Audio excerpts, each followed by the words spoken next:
தனது எச்சிலே விஷமாகி போனதால் வெளி பிதுங்கி நிற்கும் சீமான். உச்சக்கட்ட ஆணவ பேச்சு. கொத்து கொத்தாய் விலகி மாற்றுக் கட்சிகளில் இணையும் தம்பிமார்கள்.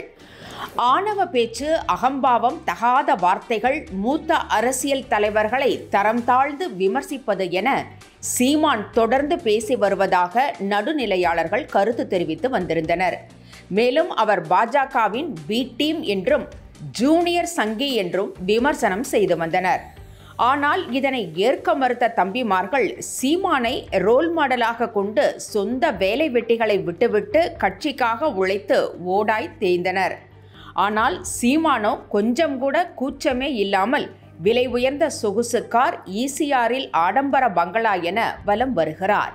தேர்தல் நேரங்களில் கட்சிக்காக உழைத்தவர்களை கழட்டிவிட்டு ஐடி ஊழியர்கள் பெரும் பணக்காரர்கள் என சீட்டு கொடுத்ததாக சீமான் மீது குற்றச்சாட்டுகள் எழுந்தன. சீமானின் இந்த போக்கை கடந்த சட்டமன்ற தேர்தலின் போதே உணர்ந்து பல தம்பிகள் கொத்து கொத்தாய் நாம் தமிழர் கட்சியிலிருந்து விலகி மாற்று கட்சியில் சேர்ந்தனர். ஆனாலும் சீமான் தனது போக்கை மாற்றிக்கொள்வதாக தெரியவில்லை.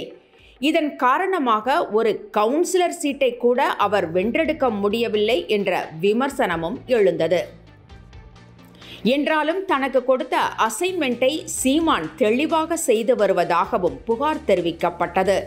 திமுக எதிர்ப்பு, மத்திய அரசின் திட்டங்களை மறைமுகமாக ஆதரித்து பேசுவது, இந்த செயல்பாடுகளை கச்சிதமாக செய்து வருகிறார். குறிப்பாக கருணாநிதியை தரம் தாழ்ந்து பேசுவது ஒவ்வொரு காலகட்டத்திலும் செய்து வருகிறார்.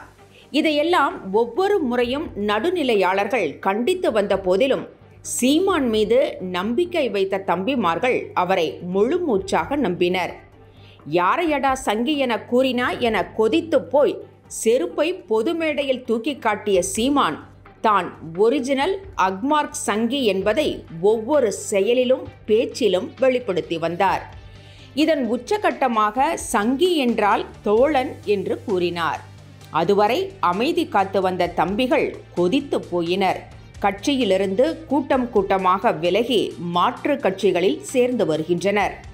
விரக்தியின் உச்சகட்டத்திற்கு சென்ற சீமான் தம்பிமார்கள் விலகிச் செல்வதற்கான காரணத்தை அறிந்து அதை சரி செய்யாமல் வழக்கம் போல திமுக மீது பாய்ந்தார்.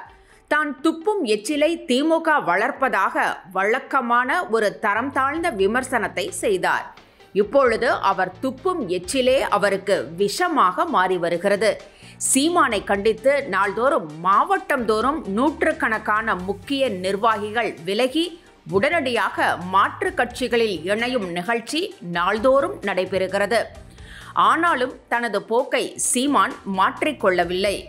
அப்படியே மெயின்டைன் பண்றா சூனாபானா என்று தனது பாணியில் சென்று கொண்டிருக்கிறார்.